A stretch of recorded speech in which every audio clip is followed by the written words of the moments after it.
So, hi everyone. Hope all of you are doing very great in your exams and be optimistic about your exam. ठीक है, क्योंकि positive रहना अपने exam के लिए बहुत ज़्यादा ज़रूरी होता है। अगर मैं आज इस वीडियो के ऊपर बात करें तो इस वीडियो की जो डिमांड आई है वो डिमांड आई है कि सर प्लीज़ आपने अभी तक जेई एडवांस एग्जाम के लिए बहुत सारी चीज़ें हमें बता दी हैं, तो काइंडली जेई मेंस के लिए आपने बहुत कुछ चीज़ें हमें बता दी है, तो आप हमें जेई एडवांस के कुछ टिप्स बताएं। तो मैं हूँ निखिल कुमार सिंह और लोग मुझे जानते हैं, मेरे स्टूडेंट्स मुझे जानते हैं CNK के नाम से, and this is my YouTube channel called CNK cube. आज हम जो बात करने वाले हैं वो बात करने वाले हैं जेई एडवांस एग्जाम को लेकर।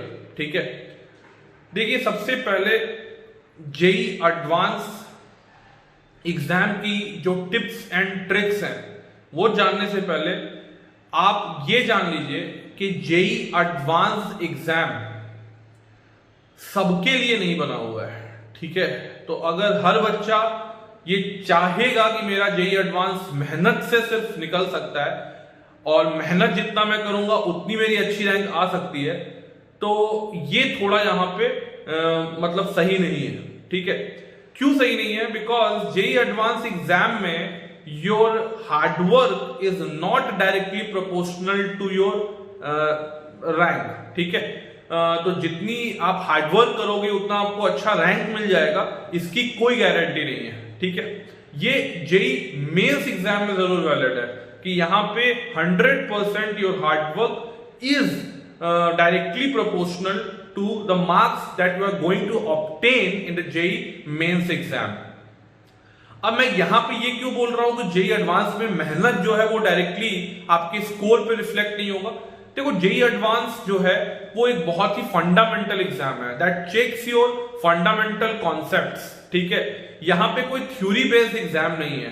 ठीक है, यहां पे कोई आपको फॉर्मूले बेस्ड क्वेश्चंस नहीं पूछे जा रहे हैं। ठीक है, यहां पे जितनी भी क्वेश्चंस आपको मिलेंगी दे आर मतलब 100 या 90 to 100% जो क्वेश्चंस यहां पे आते हैं वो एप्लीकेशन बेस्ड क्वेश्चंस आते हैं, यानी जो भी आपने पढ़ रखा है you have to apply it. ठीक है, on the real life problems, चाहे वो फिजिक्स हो जाए, चाहे वो मैथमेटिक्स हो जाए और चाहे वो केमिस्ट्री हो जाए। ठीक है, इसलिए IIT जेई एडवांस जो है वो इतना ज्यादा अगर मैं बात करूं प्रतिष्ठित एग्जाम है और इतना ज्यादा लोग इसको रिस्पेक्ट करते हैं, और यही चीज IITs को भी लेकर है। ठीक है, तो एक गैप हमको दिखता है अगर हम लोग बात करते हैं अबाउट IITs एंड NITs को लेकर। ठीक है, तो वो गैप एग्जाम को लेकर तो डेफिनेटली है।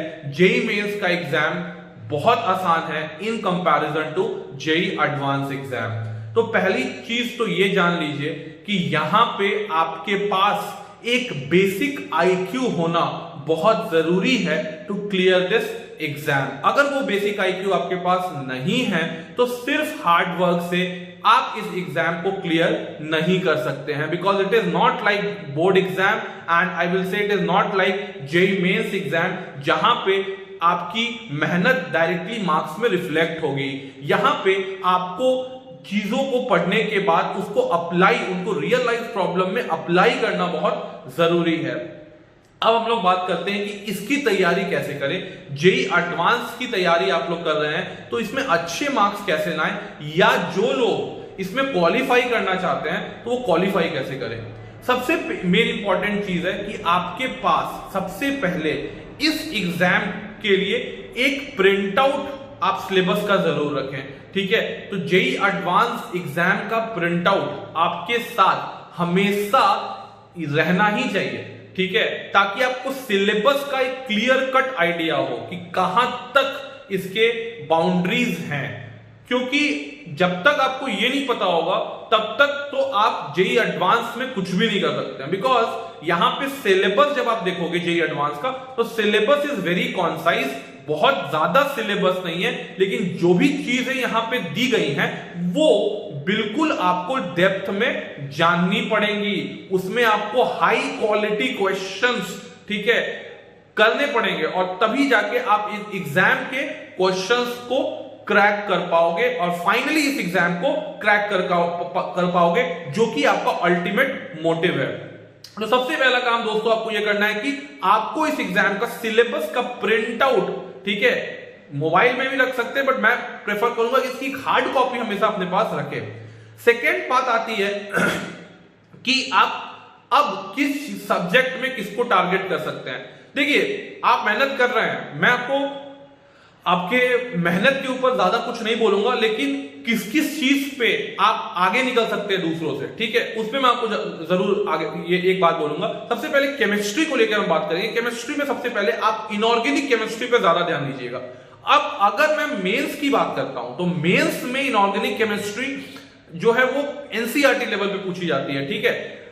एडवांस में भी अगर मैं बात करूं तो एनसीईआरटी पढ़ने के बाद लगभग आप 30 to 40% क्वेश्चंस कर पाएंगे, but to attempt the 100% questions of JEE advance in inorganic chemistry आपकी टीचर का अच्छा होना बहुत जरूरी है। आपके टीचर ने आपको रगड़ के इनऑर्गेनिक केमिस्ट्री पढ़ाई गई हो, ठीक है, तो अगर आपको रगड़ के इनऑर्गेनिक केमिस्ट्री पढ़ाई गई हो तो आप डेफिनेटली उसको बार बार रिवाइज करेंगे, क्योंकि इनऑर्गेनिक केमिस्ट्री एक ऐसा पार्ट है जो कि इंटरेस्टिंग नहीं है और मैक्सिमम स्टूडेंट्स इसको छोड़कर जाते हैं एग्जाम में। और यहां पे आप वही बात है कि अगेन 1 से 1 मिनट के अंदर वो क्वेश्चंस आप इनऑर्गेनिक के अटेम्प्ट कर लेंगे, और अगर आप मैथ्स, फिजिक्स या फिजिकल केमिस्ट्री के वो क्वेश्चंस अटेम्प्ट करने जाएं तो वहां पे आपको कम से कम 5 से 10 मिनट लग जाते हैं। तो आप सोचो कि 1 मिनट अगर देने पे आपको 4 नंबर या 3 नंबर मिल रहा है तो क्या बुरा है। तो सबसे पहला ध्यान आप इनऑर्गेनिक केमिस्ट्री का रखेंगे जेईई एडवांस निकालने में, उसको आप एकदम स्किप नहीं कर सकते हैं, क्योंकि यार हम लोग को नहीं पता है कि मैथ्स फिजिक्स का एक क्वेश्चन किसी पर्टिकुलर आदमी ने ज्यादा पढ़ा तो उसे बन ही जाएगा, ठीक है, कोई बहुत ज्यादा पढ़ के भी वो क्वेश्चन नहीं बना सकता है। तो सबसे पहले आपको जेईई एडवांस में यह सिक्योर करना है कि जो चीज, ठीक है, मुझे आती है उस पे मुझे डेफिनेटली मार्क्स मिल जाए, और वो सबसे पहले फिर से वही बात आती है कि सबसे पहला चीज जो है वो है इनऑर्गेनिक केमिस्ट्री, और वो कंप्लीटली आप एनसीईआरटी पे डिपेंडेंट नहीं रह सकते हैं। याद रखिए, आपके टीचर पे वो पूरी तरह से डिपेंडेंट रहेगा कि आपके टीचर ने आपको इनऑर्गेनिक केमिस्ट्री कैसे पढ़ाई है, और फिर आप प्रीवियस ईयर क्वेश्चंस को देखें और देखें कि आप कहां पे लैग कर रहे हैं। जेईई एडवांस में inorganic chemistry is very determining, मतलब उस बच्चे के लिए भी डिटरमाइनिंग है जो कि इसको जस्ट क्वालिफाई करना चाहता है, ठीक है। पहली बात हो गई सिलेबस, दूसरी बात हो गई इनऑर्गेनिक केमिस्ट्री। थर्ड बात आऊंगा मैथमेटिक्स को लेके। अगेन मैथमेटिक्स में calculus is very difficult. JEE advance की कैलकुलस बहुत अल्टीमेट लेवल पे पूछी जाती है, ठीक है, अलजेब्रा भी बहुत अल्टीमेट लेवल पे पूछी जाती है। तो अगेन यहां पे ऐसा नहीं है कि आप प्रैक्टिस करके जाएं और से क्वेश्चन आपने बनेगा, बट अगेन कोई सर्टेनिटी यहां पे नहीं है, ठीक है, मेहनत करेंगे चांसेस है कि बन जाए, लेकिन जो सर्टेनिटी है यहां पे, जो 100% है, जहां पे आपको नंबर डेफिनेटली स्कोर करने को मिलेंगे, वो है कोऑर्डिनेट ज्योमेट्री। तो आपको कोऑर्डिनेट ज्योमेट्री पे बहुत अच्छे से वर्क करके जाना है, और कोऑर्डिनेट ज्योमेट्री के क्वेश्चंस आपको किसी भी हालत में स्किप नहीं करने हैं, जो क्योंकि कोऑर्डिनेट ज्योमेट्री क्वेश्चंस जो होते हैं मोस्ट ऑफ द स्टूडेंट्स उसको इंटरेस्टिंग पाते हैं और वो सॉल्व भी आसानी से हो जाते हैं। फिर आता हूं मैं फिजिक्स को लेके। तो फिजिक्स में अगेन बहुत ही अल्टीमेट लेवल की क्वेश्चंस यहां पे पूछी जाती है जेईई एडवांस में, और यहां पे आप ध्यान में रखना कि मॉडर्न फिजिक्स बहुत लोग छोड़ के जाते हैं, ठीक है, और मॉडर्न फिजिक्स भी अगेन टीचर डिपेंडेंट टॉपिक है। अगर टीचर ने आपको अच्छे से मॉडर्न फिजिक्स पढ़ा रखा है तो मॉडर्न फिजिक्स जो है एक आपका डिफरेंशिएटिंग फैक्टर हो सकता है in the JEE advance exam. आपको एक अच्छी रैंक दिला सकता है मॉडर्न फिजिक्स, क्योंकि मैकेनिक्स सब कोई पढ़ के जाते हैं, इलेक्ट्रोस्टैटिक्स सब कोई पढ़ के जा सकते हैं, तो मॉडर्न फिजिक्स और ऑप्टिक्स पे काफी ध्यान आप लोग को रखना है। ये बात हो गई।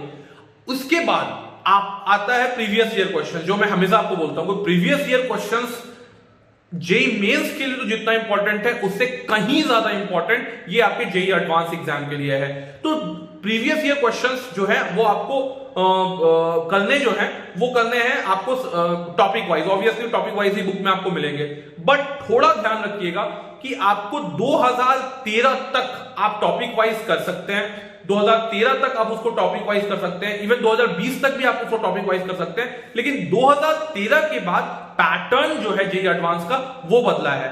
और अभी तक वो पैटर्न चला आ रहा है। तो 2013 के बाद का जो पैटर्न चेंज है, उस तरह के क्वेश्चंस पे आपको ज्यादा मेहनत करना है। तो 2013 ये आपका जो ईयर है, यहां पे जेई एडवांस जो था उसके क्वेश्चंस के पैटर्न में थोड़ा चेंज आया है। तो 2013 से 2020 तक मैं कहूं तो एक पैटर्न है, वो पैटर्न पे आपको ज्यादा क्वेश्चन प्रैक्टिस करने हैं।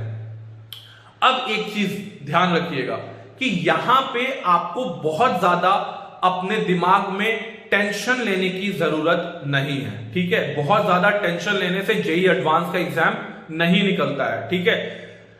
तो अभी तक हमने कौन कौन सी बातें कर ली, एक बार फिर से आप रिकैप कर दो यार। सबसे पहले हमने बात किया सिलेबस का पीडीएफ, दूसरी बार मैंने बात किया ऑर्गेनिक में इनऑर्गेनिक केमिस्ट्री आप डेफिनेटली देख के जाएंगे, केमिस्ट्री में अच्छे से देख के जाएंगे।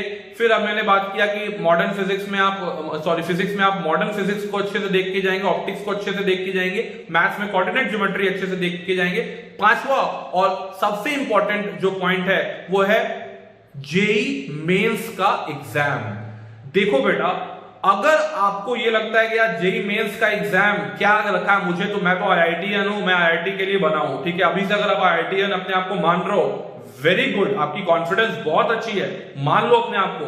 लेकिन जेई मेंस में अगर आपने क्वालिफाई किया तभी आप जेई एडवांस दे पाएंगे, ये चीज पहले होनी चाहिए। और आपको यह भी ध्यान रखना है कि जेई मेंस तो सर्टेन है, बट जेई एडवांस कोई नहीं बोल सकता है कि मेरा जेई एडवांस निकल जाएगा और मेरी इतनी रैंक आ जाएगी, ठीक है। तो सबसे पहले आपको ध्यान ये रखना है कि जेई मेंस का जो पेपर आपका होता है वो पेपर आपका अच्छी तरह से जाए। अगर वो पेपर आपका पहला पेपर है जो इस बार मैं प्रेडिक्ट किया हूं कि फेब के फर्स्ट वीक में होगा, जो कि पोस्टपोन हो चुका है एग्जाम, तो सबसे पहले आपको ध्यान जेई मेंस के ऊपर देना है। पहले आप एक एक चीज को क्रैक करते हुए आगे बढ़िए। आप सीधा सोच रहे हैं कि मैं जेई एडवांस में अच्छा कर लूंगा, वो मैंने आपको बता दिया कि वो आपके आईक्यू पे बहुत ज्यादा डिपेंड करेगा और आपने कितनी हाई क्वालिटी क्वेश्चंस क्रैक करने की एबिलिटी आपके अंदर है उस पर डिपेंड करेगा। लेकिन उससे ज्यादा आपको जेई मेंस के स्कोर को बहुत ज्यादा आपको अच्छा रखना पड़ेगा। होता क्या है कि अगर आपने जेई मेंस के एग्जाम में गड़बड़ी कर दी, ठीक है, आपकी मार्क्स वहां पे अच्छी नहीं आई, तो आपका जो कॉन्फिडेंस लेवल है वो कॉन्फिडेंस लेवल आपका गिर जाता है और अल्टीमेटली ये आपको एडवांस एग्जाम में रिफ्लेक्ट होगा। आप ये नहीं श्योर हो कि मुझे एनआईटी में अच्छा ब्रांच मिलेगा, तो आपको मन में हमेशा डर रहता है कि यार मुझे आईआईटी निकालना है, मुझे आईआईटी में अच्छा करना है, और वो प्रेशर जो है वो आपके अगेंस्ट काम कर जाती है, ठीक है। तो आपको पहला जेई मेंस को बहुत इंपॉर्टेंस देनी है। आपको यहां पे जितना अच्छा स्कोर आप कर सकते हैं उतना अच्छा स्कोर करके यहां पे बहुत अच्छे रैंक सिक्योर करने पड़ेंगे। और जैसे ही आप बहुत अच्छे रैंक सिक्योर कर लेते हो तो आपके अंदर एक कॉन्फिडेंस आ जाएगा कि अब मैं जेई एडवांस में बहुत अच्छा कर सकता हूं। तो इस चीज को आप, मुझे लगता है कि बहुत अच्छे से ध्यान में रखना आपको चाहिए कि जैसे कि मान लो कि कोई वर्ल्ड कप का मैच है और पहला मैच आपका जो है वो बांग्लादेश के साथ है सेमीफाइनल, और फाइनल में आपको ऑस्ट्रेलिया मिलने वाली है, ठीक है। अब सब कोई सोच रहा है यार बांग्लादेश है, ठीक है, बांग्लादेश को तो हरा ही देंगे हम लोग, ठीक है, और फाइनल में ऑस्ट्रेलिया है। तो यहां पे Bangladesh is JEE mains exam. तो अगर आप इसको बहुत लाइटली में बांग्लादेश को लोगे तो आपको पता है कि बांग्लादेश इंडिया को हरा भी चुका है, ठीक है। 2007 वर्ल्ड कप में बांग्लादेश इंडिया को बाहर भी कर चुका है, ठीक है। तो किसी भी चीज को टू बी ग्रांटेड मत लीजिए, ठीक है, पहले उसको अचीव करिए। तो फर्स्ट फाइनल ऑस्ट्रेलिया से खेलने के लिए आपको बांग्लादेश को बीट करना पड़ेगा। जेई एडवांस में अच्छा करने के लिए भी यही चीज है कि आपको जेई मेंस को बीट करना पड़ेगा, जेई मेंस में अच्छे रैंक लाने पड़ेंगे। तो आप अगर जेई मेंस में अच्छे मार्क्स ले आते हैं तो बहुत अच्छा कॉन्फिडेंस आपका बूस्ट हो जाता है, और जिस कॉन्फिडेंस की वजह से आपका जेई एडवांस का भी जो एग्जाम है वो एग्जाम बहुत अच्छा जाने का चांसेस बढ़ जाता है, ठीक है।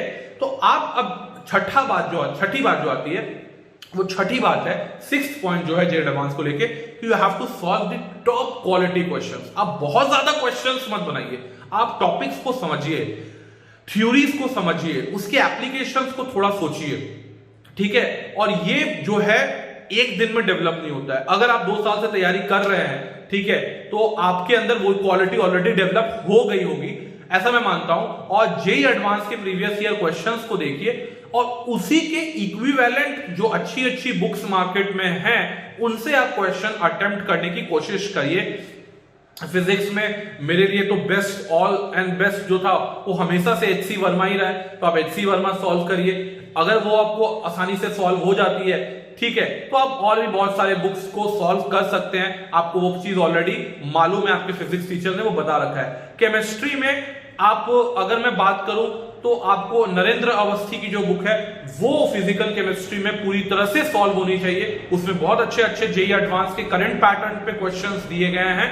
इनऑर्गेनिक केमिस्ट्री में वीके जायसवाल की जो बुक है उसको आप सॉल्व कर सकते हैं। उसको भी बहुत पूरी तरह से सॉल्व नहीं करना है क्योंकि उसे बहुत मतलब आउट ऑफ द स्कोप जाके चीजें दी गई है। और ऑर्गेनिक केमिस्ट्री में आप प्रीवियस ईयर क्वेश्चंस के साथ साथ एमएस चौहान की जो बुक आती है वो आपको सॉल्व करनी चाहिए, ठीक है। और बहुत ज्यादा प्रेशर लेके मत जाइए। यहां पे आप जब मॉक का भी एग्जाम दे रहे हैं तो मॉक का भी एग्जाम आप चिल मार के दीजिए, क्योंकि यहां पे 50% मार्क्स अगर आपने स्कोर कर दिया है तो आपकी जेईई एडवांस में बहुत अच्छी रैंक आ जाएगी। एंड अगर आप 60%, 65%, मैं जनरल बात कर रहा हूं, किसी किसी ईयर में 80% लोगों ने स्कोर किया है रैंक 1 के लिए, तो आप अगर 70%, 60% नंबर स्कोर कर देते हैं तो आप टॉप 10 या टॉप 20 में आपकी रैंक आ सकती है। तो पहले आपको टारगेट एग्जाम में यही करना है कि मुझे 50% स्कोर करना पड़ेगा। और 50% स्कोर करने के लिए आपको बहुत कूल रहना बहुत जरूरी है। आप एक एक क्वेश्चंस को यहां पे समय दीजिए। हाँ, पहले अपनी आपको जो चीजें आती हैं जैसे इनऑर्गेनिक केमिस्ट्री हो गई, ऑर्गेनिक केमिस्ट्री के क्वेश्चंस हो गए, कोऑर्डिनेट हो गया मैथ्स में, फिजिक्स में भी कुछ आपके ऐसे टॉपिक्स होंगे जैसे मॉडर्न फिजिक्स हो गया जहां पे स्कोर बहुत जल्दी से उठ जाते हैं, आसानी से उठ सकते हैं, वैसे क्वेश्चंस को पहले अटेम्प्ट करने की कोशिश करिए। और उसके बाद जो हाई लेवल थिंकिंग क्वेश्चंस हैं वो आपको सॉल्व करना है। और जब आप उसमें से कुछ क्वेश्चन सॉल्व कर देते हैं तो आपकी जेईई एडवांस की सीट गारंटीड हो जाती है। मॉक आपको कैसे देना है, तो मॉक आप याद रखिए कि अभी के समय में कम से कम हफ्ते के अंदर, एक हफ्ते वीक में एक बार आप जेईई एडवांस का मॉक दीजिए। और सबसे इंपॉर्टेंट बात है कि आपको 6 घंटे बैठने की आदत होनी चाहिए। कुछ लोग करते हैं कि 3 घंटे का पेपर एक बार देते हैं, फिर आप 5 घंटे चिल आउट मारते हैं, दूसरी चीजें पढ़ते हैं या फिर आराम से सो जाते हैं, फिर 3 घंटे देते हैं और बोलते हैं कि सर मैंने तो 6 घंटे का पेपर दे दिया है। देखो ऐसे होता नहीं है, ठीक है। जितना आप सिंपली समझते एग्जाम को उतना सिंपल ये एग्जाम है नहीं। जैसा पैटर्न है 3 घंटे पहले दीजिए, 2 घंटे का ब्रेक लीजिए और फिर 3 घंटे बैठिए, ठीक है। उसी एग्जाम को यहां पे रेप्लीकेट कीजिए। अगर आप बहुत अच्छे स्टूडेंट्स हैं, आपको लगता है कि मेरा जेईई एडवांस निकल सकता है और आपके मॉक टेस्ट में अच्छे नंबर्स आ रहे हैं, तो आपके लिए एक मैं गोल्डन टेक्निक बता रहा हूं जो बहुत कम लोगों को मालूम होता है। और जिन्होंने ये टेक्निक अप्लाई कर ली तो अगर उनकी रैंक 1000-2000 आ रही है जेईई एडवांस में, वो डेफिनेटली टॉप 100 में गिरेंगे। इसका मैं आपसे डेफिनेटली वादा कर सकता हूं।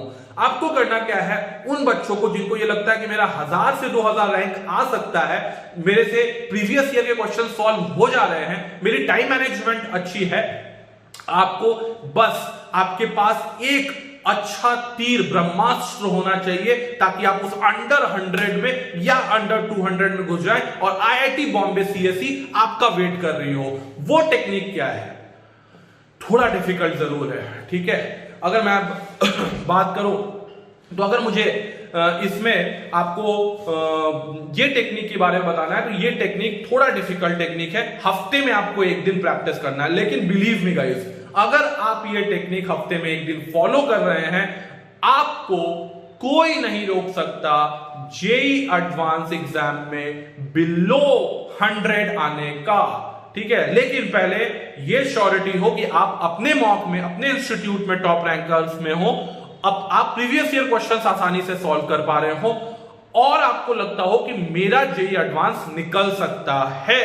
तो ये रामबाण तरीका इतना फॉलो करने के बाद आपको एक और रामबाण तरीका या ब्रह्मास्त्र कह लो उसको, वो फॉलो करना पड़ेगा। और वो ब्रह्मास्त्र ये है कि आप देते हैं जेईई एडवांस में 3 घंटे का पेपर, फिर आपको मिलता है 2 घंटे का ब्रेक, फिर आप देते हो 3 घंटे का पेपर।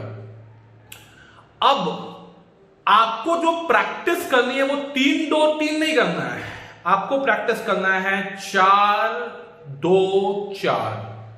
यस माय फ्रेंड, आप बोले क्या बेवकूफी कर बोल रहे हैं सर आप, मैं 4 घंटे का पहला मॉक दूं, फिर 2 घंटे का, फिर 4। रुक जाओ मेरे भाई। सपोज आप 3 घंटे में किसी भी सब्जेक्ट के कितने क्वेश्चन सॉल्व करते हो? कितने क्वेश्चंस होते हैं एक मॉक में? लगभग ऑन एन एवरेज 20 क्वेश्चंस, 18 से 20 क्वेश्चंस रहते हैं, जो कि आपको 3 घंटे में सॉल्व करने हैं। ठीक है, मतलब टोटल अगर मैं बात करूं तो 20 टोटल 60 क्वेश्चंस 3 घंटे में सॉल्व करते हो। पर सब्जेक्ट 20 क्वेश्चंस, फिजिक्स में 20, केमिस्ट्री में 20 एंड मैथ्स में भी 20। बट 4-2-4 का ये तरीका क्या है? 4-2-4 का ये जो तरीका है वो ये है कि आप अब 4 घंटे में 30 की बजाय 40 क्वेश्चन सॉल्व करिएगा। ठीक है, सॉरी, अगर आप पर सब्जेक्ट में 20 कर रहे हैं तो 30 करिएगा। कहने का मतलब कि पहले 3 घंटे में आप पर सब्जेक्ट 20 और टोटल 60 क्वेश्चन करते थे, तो 4 घंटे में सब में 10-10 बढ़ा लीजिए तो 90 क्वेश्चन आपको सॉल्व करने। वैसा आपको अपना डिजाइन खुद करना पड़ेगा।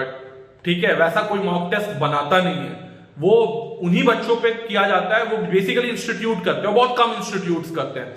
हम फिटजी में ये काम किया करते थे, ठीक है, नारायणा में ये काम किया करते थे, और बहुत अच्छी रैंक इस साल भी आप देख सकते हैं कि मेरे स्टूडेंट्स की आई हुई है। और ये आपको भी करना पड़ेगा अगर आप टॉप 100 का ड्रीम रखते हैं। 4-1-4 ये लीक करने वाला ब्रह्मास्त्र नहीं था, लेकिन मैं सिर्फ अपने स्टूडेंट्स के लिए इस लॉकडाउन में ये लीक कर रहा हूं कि अगर आप ये कर सकते हैं, ये करना आसान नहीं है, ठीक है, सब कोई कर भी नहीं सकता है, तो आप बहुत अच्छा कर पाएंगे। तो 4 घंटे में आपको 90 क्वेश्चन सॉल्व करने हैं, 2 घंटे का ब्रेक लेना है, और फिर आपको 4 घंटे 90 क्वेश्चन सॉल्व करने हैं। अब इससे होगा क्या? आप खुद सोचो कि अगर आपको रोज 10 घंटे काम करने की आदत है और कोई आपको बोल रहा है कि भाई 6 घंटे काम करो, आपको कभी आपकी बॉडी थकेगी? कभी आपकी बॉडी थकेगी? कभी आपका माइंड थकेगा? आंसर है बिल्कुल नहीं थकेगा। ठीक है, लेकिन अगर कोई बंदा मुझे बोल रहा है कि यार आप रोज 6 घंटे काम करते हो, आप 6 घंटे ही काम की नौकरी पकड़ लो, तो क्या वो आपको बेनिफिट देने वाला है? तो वहां पे भी आपको कोई बेनिफिट मिलने वाला नहीं है, क्योंकि 6 घंटे ठीक है आप कर लोगे, आपको ज्यादा फील नहीं होगा। ठीक है, तो अगर मैं बात करूं तो यहां पे ध्यान रखने वाली बात यह है कि 6 घंटे में अगर आप बात करें तो 6 घंटे में अगर आप तैयारी करते हैं और आपका एग्जाम 10 घंटे का आ गया, तो वहां पे भी आप पुअर परफॉर्म करेंगे। तो आप ज्यादा आवर बैठने की आदत डालिए, तो आपका जेईई एडवांस एग्जाम जो है वहां पे आपको बहुत ज्यादा फायदा मिलेगा। 4-4 घंटे की अगर आपको आदत लग गई, 4 फिर 2 घंटे का ब्रेक और फिर 4 घंटे, तो आपको जेईई एडवांस एग्जाम में 3 घंटे बैठने में काफी मजा आएगा और आपकी एफिशिएंसी जो है वो बहुत ज्यादा बढ़ गई होगी। तो ये चीज आपको ध्यान रखना है। ये ब्रह्मास्त्र है दोस्तों जेईई एडवांस में अंडर 100 लाने का। और मैं कुछ बच्चों को जिनको जानता हूं उनसे उम्मीद करूंगा कि वो स्ट्रैटेजी को फॉलो करें। ठीक है, मैं नाम नहीं लेना चाहूंगा, आपको समझ में आ गया होगा मैं किस किस बच्चों को ये बात बोल रहा हूं कि आप ये 4-2-4 वाली स्ट्रैटेजी फॉलो करिए। 4 घंटे अपने से पेपर डिजाइन करिए। 3 घंटे का तो नॉर्मल जो पेपर है 10 क्वेश्चन और ऐड कर लीजिए कि मुझे दूसरे पेपर का 10 क्वेश्चन भी और बनाने हैं। ठीक है, तो ऐसे करके आप जब 4-2-4 बैठने की आदत डाल लीजिएगा, बिलीव मी गाइस, आपको पहले 4 घंटे आप जब एग्जाम देते होंगे तो जो नेक्स्ट हाफ होता है उसमें नींद आती है। ठीक है, नेक्स्ट हाफ यानी दूसरा जो हाफ बैठता है उसमें नींद आने लगती है, तो वो नींद की बीमारी चली जाएगी, आपकी एफिशिएंसी काफी बढ़ जाएगी। क्योंकि 6 घंटा बैठना यार दोस्तों आसान नहीं है। ठीक है, 2 घंटे के ब्रेक के साथ, और आपको नींद आती है। जेईई एडवांस एग्जाम के सेंटर पे जब भी मैं जाता हूं तो फर्स्ट हाफ तो ठीक है, फर्स्ट हाफ में सब पूरे जोश में रहते हैं, पूरे मस्त। सेकेंड हाफ में आप जाके देखिए मतलब 50 to 60% स्टूडेंट स्लेप्ट। ठीक है, सो जाते हो, आप क्या आया हो ही नहीं रहा, क्वेश्चन बन ही नहीं रहा, कहां यहाँ पे कम से कम नींद ही पूरी कर ले, तो एफिशिएंसी रहती नहीं है। और जब तक आपकी एफिशिएंसी नहीं है, ब्रेन एफिशिएंट नहीं है, तो आप वो क्वेश्चन सॉल्व नहीं कर पाएंगे। तो ब्रेन को आपको उस हिसाब से ट्रेंड करना पड़ेगा। 4-2-4 की स्ट्रैटेजी टॉप 100 में आने के लिए लगानी पड़ेगी। और बाकी जो स्टूडेंट सिर्फ क्वालिफाई करना चाहते हैं वो क्वालिटी क्वेश्चंस बनाइए, काम रखिए अपने माइंड को। जेई मेंस का एग्जाम अच्छे से दीजिए, सिलेबस का पीडीएफ अपने साथ रखिए। जो टू बी ग्रांटेड टॉपिक है, इनऑर्गेनिक, ऑर्गेनिक, ठीक है, फिजिकल, केमिस्ट्री भी, ऑब्वियसली केमिस्ट्री पूरी तरह से ग्रांटेड है, लेकिन उसमें भी मैंने आपको जो बताया उसमें क्या आपको करना है। मैथ्स में कोऑर्डिनेट ज्योमेट्री, फिजिक्स में मॉडर्न फिजिक्स, ये सब चीजें आप जो है या जो भी चीजें आपको अच्छी लगती हैं उस पे आप नंबर लाने की कोशिश करें। और बस आपको 40 to 50%, 40% स्कोर कर लेंगे तो आपकी रैंक 5 से 6,000 के बीच में आ जाएगी। तो मुझे लगता है कि ये स्ट्रैटेजी आपको फॉलो करनी चाहिए अगर आप जेईई एडवांस में अपनी सीट सिक्योर करना चाहते हैं। आईआईटी जेईई अगर आपका अल्टीमेट डेस्टिनेशन है, चाहे वो बॉम्बे, गुवाहाटी, रुड़की, ठीक है, कोई भी अच्छी एनआईटी, कानपुर, खड़गपुर, कहीं भी आप जाना चाहते हैं, कहीं भी आपकी वो डेस्टिनेशन है, तो आपको इतनी मेहनत ये 6 महीनों के अंदर करनी पड़ेगी। तो मुझे लगता है कि अब ये वीडियो भी काफी लंबा हो गया है और काफी डिमांड थी इस वीडियो की कि जेईई एडवांस कैसा करना है। तो ये 4-2-4 की स्ट्रैटेजी टॉप 100 में फॉलो करिए। और बाकी सिर्फ आपकी आईक्यू, आपने 2 साल कैसे मेहनत की हुई है उस पे भी काफी कुछ डिपेंड करेगा। तो बहुत ज्यादा पैनिक होने की जरूरत नहीं है। क्वालिटी क्वेश्चंस बनाइए। अगर आप पर डे 5 क्वेश्चन भी किसी सब्जेक्ट के बना लेते हैं तो आपकी जेईई एडवांस एग्जाम अच्छी रैंक के साथ निकल सकती है। यहां क्वालिटी बहुत ज्यादा दोस्तों मैटर करती है और क्वालिटी क्वेश्चंस आपके आईक्यू को बढ़ाते भी हैं। और अगर आपकी आईक्यू अच्छी है तो आप क्वालिटी क्वेश्चंस अच्छे से सॉल्व कर सकते हैं। तो ये रहा ये वीडियो का कंक्लूडिंग पार्ट। होप करता हूं कि आपको ये वीडियो बहुत ज्यादा पसंद आया होगा। अगर पसंद आया है तो काइंडली इसे लाइक करें, शेयर करें और फैला दे पूरे स्टूडेंट्स के बीच, क्योंकि मैं चाहता हूं कि अब ये एजुकेशन और स्टूडेंट्स के बीच में कोई भी गैप ना रहे, चाहे लॉकडाउन हो चाहे वो लॉकडाउन ना हो। तब तक के लिए धन्यवाद। जय श्री राम। जो भी आपको पसंद आए, नमस्ते, ठीक है, आप अच्छा करिए।